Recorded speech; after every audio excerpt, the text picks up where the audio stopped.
Welcome to Above Par. I'm your host, Kathy Hartwood. I show you how to take more of your talent to the golf course without practicing harder, taking more lessons, or buying new equipment. I show you how to end the frustration of underperforming so you can start playing to your potential.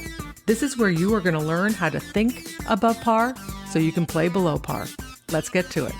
Well, hello there, my friends. How are you? I hope you're having an amazing day.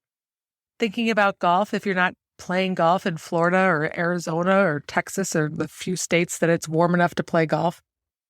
I personally do not know how people play golf in anything below 50 degrees.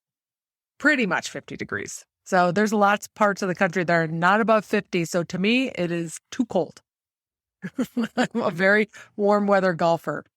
But anyway, if you're out there playing golf, I hope you're enjoying it if you can. But if not, today's podcast, you're going to be able to relate to this because I want to talk about negative people that you deal with on the golf course. And if you're not playing golf, it's how you deal with people off the golf course too.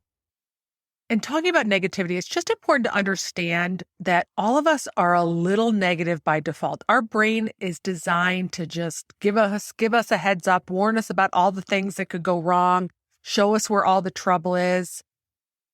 Our brain is designed to create a lot of worry and fear just a little naturally. So we have to anticipate that, and that's okay. Your goal as a listener here of this podcast is to work on those thoughts, start noticing them, and then redirecting them into something that is more productive for you and your results in your golf game.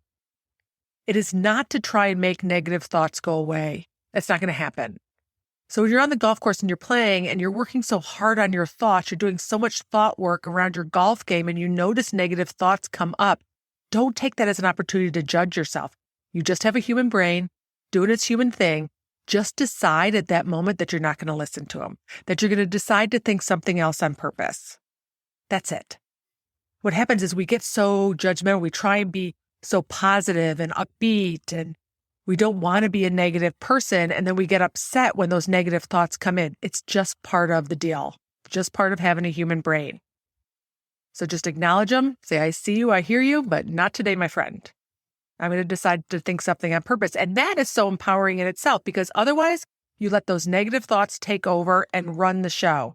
And that's what I want to talk about today is when you're playing with somebody else who hasn't been listening to this podcast or working on managing their thoughts or their emotions on the golf course and is being run by the negative thoughts in their head, being run by the back of their brain with all those, I call them hamster thoughts. All those hamster thoughts are driving their golf cart and you're paired with them.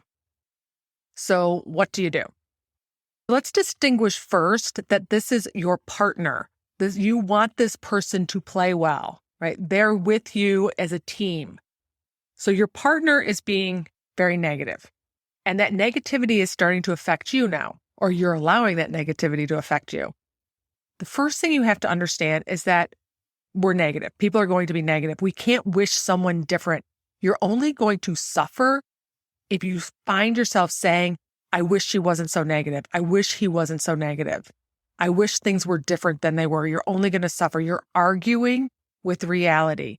Anytime you argue with reality, you lose. This person is negative. So we're not going to go through and wish they didn't talk so negatively or talk so much or openly talk negatively. The first thing to notice is that if you're wishing that things were different, you're only going to suffer. You're not going to help your golf game. You're not going to help your mood or your attitude about any of it. So we can't stop people's negative emotions. I already talked about that. But it is worth being a little empathetic and trying to understand why someone's having all these negative emotions. Sometimes people are negative because they want to prove or show to other people that they're not accepting the way that they're playing. In other words, I'm playing so bad today. Everything is so horrible. Of course, this is below my standards. This is a way of avoiding judgment. I just want to let you know that this is really bad for me and that I can play so much better than this. So it comes out as a lot of negative conversation. It's a little sign of insecurity. So that could be one reason why that person is being very negative. Sometimes people have low self-esteem and low self-worth, and the negativity, the way that they're talking about themselves is really a reflection of the way that they think about themselves. Right? They lack a lot of confidence and they're talking very negatively. Super not helpful. Right? That might show up as I'm just pitiful. I can't do anything right. I should just go home. Right? There's a little bit of pity party in there. Sometimes people are negative because their expectations exceed reality. They think they should be doing so much better than they are. And so they're very hard on themselves. That's going to show up a little bit more with some frustration and anger, but it's still negative. Right? And negative talk is going to produce negative results.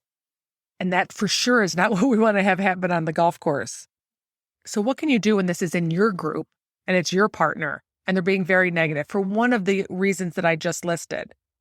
Their negativity is going to affect your results, not in a good way, and they're your partner. So the first thing I would suggest is that you don't want to waste your energy on trying to change them or feed them thoughts. I think this is what a lot of people do. We spend so much of our mental energy trying to give them our positive thoughts, trying to share our thoughts with them. And we can't talk people into positivity, right? If they're stuck on feeling sorry for themselves, or they're frustrated, or if they have low self-esteem, no matter anything that we say, we're going to be spending so much energy. It's really, really hard to shift somebody. It's not really your responsibility. I know they're your partner and you want them to do well, but it's not your responsibility for them to be able to manage their mind. I would send them to my podcast for sure, or send them to me and I'll help coach them for sure. They likely do not know that the way that they're feeling and the way they're talking to themselves is actually in their control. But you putting in all the effort to try and give them some positive thoughts, to share positive thoughts with them, is mentally going to drain you. And then what's going to happen is you're going to have a lot of resentment. Now you don't have enough energy to spend on your own golf game and to focus on your golf game. It is not going to be a very good dynamic. So now you have two people in the group. One's doing pretty good. The other one's super negative. And the one who's doing pretty good is now going to spend all their energy trying to lift up the person who's negative. Now you both are going to be playing bad or poorly or not your best. So one, I would not suggest that you waste a lot of energy trying to lift up somebody who is super negative. If they want to be negative, let them be negative. Number two, you can set boundaries and just have an open conversation. Listen, you're super negative. You get 30 seconds to say something negative, then you got to get past it. No more. I'm done. I don't want to listen to it anymore. You can have that conversation. Might be better to have that conversation before the round. Let's just agree not to be negative, no matter how poorly we play. Let's agree not to apologize for missed shots. Nobody wants to hit a bad shot. And then when you apologize and say, I'm sorry, it just feels worse. You're not helping your golf game. You miss a putt and you go to your partner, sorry. Oh. Of course you didn't want to miss the putt, but saying you're sorry just makes the other person feel a little bit awkward and you feel crappier. You didn't try to miss it. So those are one of those things that you can agree before you go play. Let's agree not to apologize for mishit shots. We don't mean to do it. None of us feel good about mishitting a shot, but apologizing and saying, I'm sorry I missed a shot doesn't feel good. That's not helping your golf game. There's no upside to it. And this is the other thing I would remind you of, is that whatever comes out of someone's mouth is neutral. It's neither good nor bad. They saying negative words is not bad until you have thoughts about it that it is bad.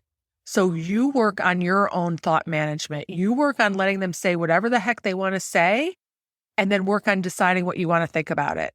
Because the more that you think that they shouldn't be doing it, or that this is wrong, or that this is bringing me down, it's going to be wrong and it's going to bring you down.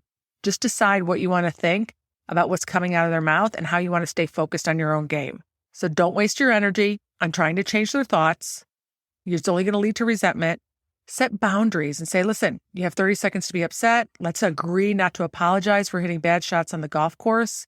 If you want to be negative, just go ride in the cart by yourself. I just don't want to be around you. It's okay for you to protect your personal space as far as your mental game goes, because you're doing it for your own good and you're doing it for the team's good, because otherwise you're going to be brought down.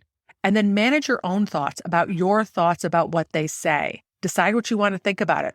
I can't control them. It doesn't mean anything about me. I'm going to stay focused on what I'm doing. I just might have to work a little bit harder today, and that's okay because I can do that. And so if they're your opponent, this is my advice to you. This is big. Are you ready? You might want to get a piece of paper and a pen. So if you're in match play and this is your opponent, or you're playing in stroke play and they're going to be one of your top competitors and you're noticing that they're very negative, remember these words. Let them implode. That will not last. Negative thoughts will lead to negative results. You have the advantage of managing your mind because you've been listening to this podcast and you've been working on it. You have one up on that person. Let them implode. And then after you win, send them to my podcast. so I can help them too. All right, my friends. So you cannot control negative people on the golf course. You are going to run into them for as long as you play golf, just like you're going to run into negative people in the stores or on the road. We can't control the humans. All you can control is the way that you think about what they say and what they do. And you do that for your own benefit so that you can thrive and feel good and create the results that you want on and off the golf course. All right? Have an amazing week. And if you want any help with this, of course, I invite you to jump on a call with me and let's talk about how I can help you with your golf game and have an amazing 2022. You can do that by going to kathyhartwood.com. All right? Have a great week. I'll talk to you next Wednesday. Bye.